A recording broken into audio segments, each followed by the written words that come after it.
Will Smith. Chris Rock smacked down. A cold, cold commercial break. Hello, I'm H.G. Jada. Well, in an earlier video, I explained to you in clear and comprehensive detail precisely why Will Smith got cheeky with it and gave Chris Rock a slap across the chops. Many people, of course, are talking about this instance, and it's created all manner of different opinions, but a lot of people don't actually understand the dynamic that's taken place. They don't get why Smith behaved in the way that he did, and don't understand the dynamic that he's subject to with his wife, Jada Pinkett Smith. I provided you with the analysis of what has gone on to help you understand, and to enable you to, of course, in turn educate other people that are advancing incorrect opinions and understandings about what has actually occurred. Repeatedly, certain behaviours are acted out, and people don't understand what the drivers are behind them, and you have the huge advantage of accessing my work to gain that insight. Of course, the views as to whether he should have done it, whether she should have done something, how Chris Rock reacted to it, what might happen next with regard to Will Smith, those are all matters for speculation and opinion, and that's absolutely fine. But it's important that people understand what actually caused him to behave in the way that he did, what the driver was for it.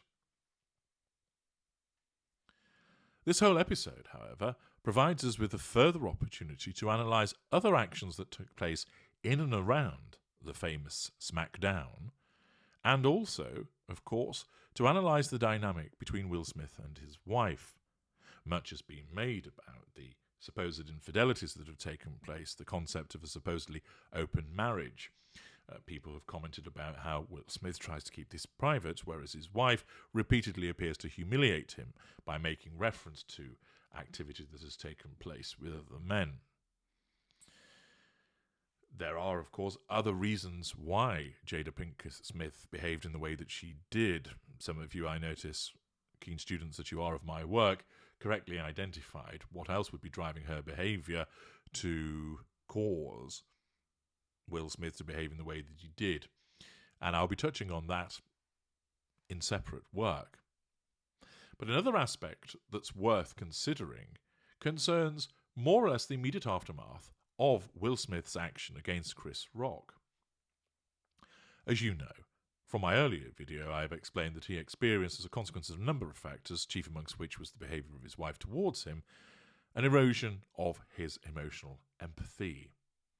And therefore, his narcissistic traits, which are strong with Will Smith, came to the fore, primarily driven by pride and anger, so that he lashed out. To some, it appears that he's basically doing the alpha male thing. His wife's been insulted, and therefore he gets up and big macho man goes forward and slaps down the perpetrator. Me big man, you small man. However, as you know, there are alternative behaviours that are behind that. But one would assume, wouldn't it be the case, that since Will Smith went and asserted control over a threat to Jada Pinkett Smith's control, that she would then be lavishing with praise, that he was a good pet, a good appliance, that had done what was required of him, that had nullified the threat to control, and demonstrated also that he was under control. Remember, of course, the narcissist must keep all of those around them that come up on the radar under control at any one time. And therefore, in that immediacy, Chris Rock threatened Jada Pinkett Smith's control. She asserted control indirectly, utilising her husband, and also Will Smith exhibited that he was under control because he essentially carried out the bidding of Jada Pinkett Smith. I'm not suggesting that she said go up there and smack him, but rather gave him a look, which was to suggest, and maybe said something along the lines of, are you going to let that stand? Or are you not going to do something about this? Or quite simply gave him a withering look.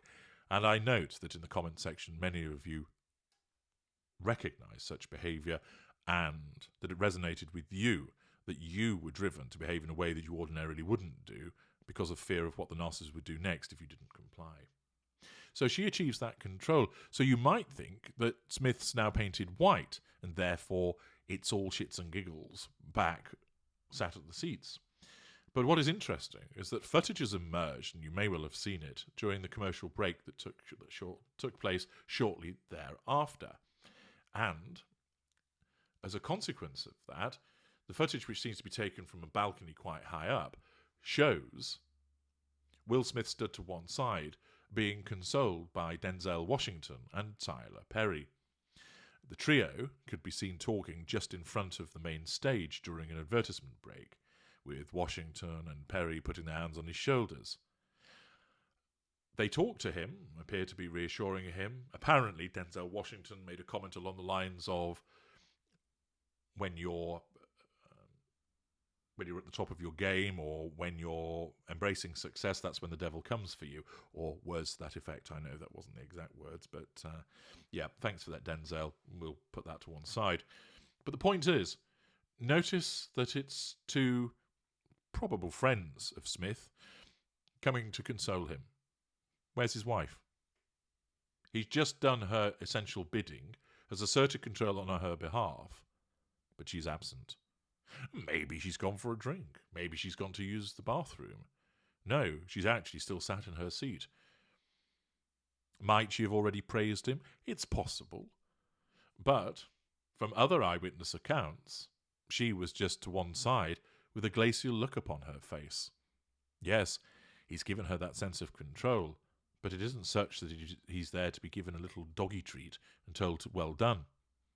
Smith was visibly upset as a consequence of what had gone on, and it was Washington and Perry who went to console him, not his wife, who, as a spouse, you would have thought, would have emotional empathy for her spouse, to not only say, "Are you okay? Thanks very much for standing up for me.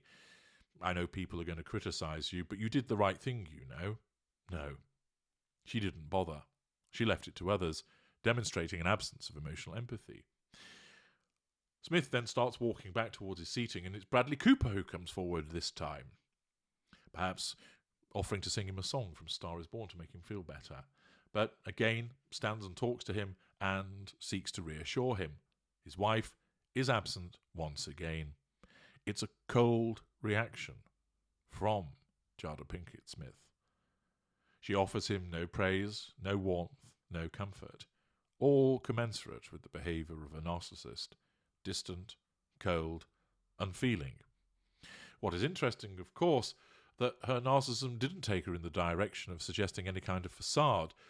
Indeed, her narcissism would determine that it was appropriate for her to remain aloof, that others could do the comforting stuff, because that's not what she does. I'm sure that's a situation that Smith has found himself in many occasions. I made brief mention of the situation with regard to Jada Pinkett Smith's 40th birthday, where she didn't acknowledge all of the effort that Smith had gone to, and indeed basically said that she wanted it cancelled and thought that it was a rampant display of egocentric behaviour on his part. There's no doubt, as I've explained, that Smith has strong narcissistic traits, but they sit alongside his empathic ones also. But her response is one of control. It's one of looking to assert that control over him, and she does so not by offering him any comfort, not by offering him any reassurance, not going to him even to say, "Well done, thank you for supporting me." That shows the sense of entitlement that she exhibits. You ought to have done that for me. It's the very least that you could have done. Any man would have done that and stood up for me. So why do you think I should praise you? One could imagine those are the high-handed remarks that could be made to him if he complained about a lack of support. Instead, she sits there, and one can see on the footage, when Smith eventually wanders back over to the seating, she sat there talking to somebody else, not interested in what her husband is doing, not interested in offering him any support. Instead, like some glacial ice queen sat upon her throne. Order has been restored. Her reputation remains intact as a consequence of the attack against Rock. Smith demonstrates that he's under control. And Smith, visibly upset by what has gone on, she doesn't do the comfort thing. That's beneath her. She leaves it to others to do that instead. Accordingly, that little snippet of footage demonstrates that it was a cold commercial break for Will Smith. Whether he noticed is another thing. He may not have done, happy to be embraced in the arms of Perry and Washington and Cooper. Or it might have be the case that he thought to himself, I stood up for her, and once again, she doesn't say anything to thank me for it. But he's been so used to this that he's past remarking about it any longer. A compliant appliance within the fuel matrix of a narcissist. This episode, of course, is far from over.